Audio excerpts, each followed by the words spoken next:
around the president now for some time. Can you name me one time, just once, that a Republican has said anything positive about Barack Obama? I can name you 1,000 where they've obstructed him. And why he even says he's going to work with those fools in the House, I don't know. But let's assume he has to do it. Name me one time they've said something positive about his economic program. How much time do you have? I might have to think That's it over. exactly what it doesn't mind answer my question. But because they'll never Bob, can you name one time when anybody in the Democrats commented at the 4% unemployment rate during the Bush administration and said it was positive? Can you name me one time that the political opposition isn't there to support the president? My brain doesn't work that well. I just pointed this out that if the history, when the history of this administration is written, it's going to be the most anti from the Republicans. Everything they could do to scuttle this guy, go right back to what Mitch McConnell said. Our job is to defeat the guy. Oh my goodness! And I'm going to go to Andrea next. Okay, I feel like I'm in the middle of an awkward family fight here at a Thanksgiving Welcome table. to the five.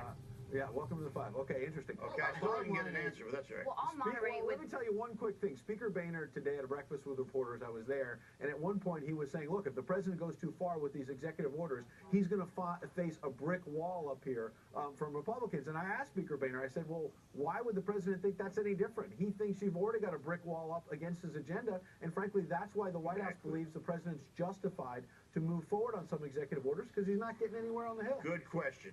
I'm glad you asked that question. Oh gosh. Okay. I just want to respond to Bob very quickly. And I did say something positive about the president when he, in the very early years, decided to keep some of Bush's policies in place.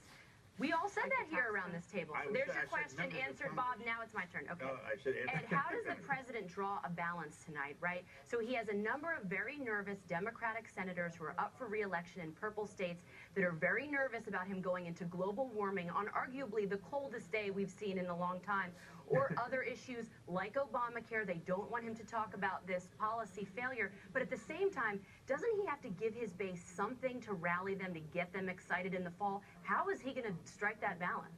I think he's going to try to rally them on the minimum wage. You know, the executive order that he did today only involves federal contracts and future ones at that, so it doesn't impact current workers dealing with, working under federal contracts, only in the future. So it's a limited number of people will be impacted. He's going to push Congress to say, raise the minimum wage to $10.10 for all workers. That's something that does rally the left. It has a very unlikely chance of passage, though, in the Republican House, as we were just talking about a minute ago. I think your point on health care is important and valid, which is that that's what Robert Gibbs was talking about, this lost year. The botched rollout on health care really damaged the president's credibility. You see that in the polls, where I think he'll try to make the case to those purple state or even red state Democrats, North Carolina, Arkansas, where there's tough Senate re-election battles for Democrats, is look, the web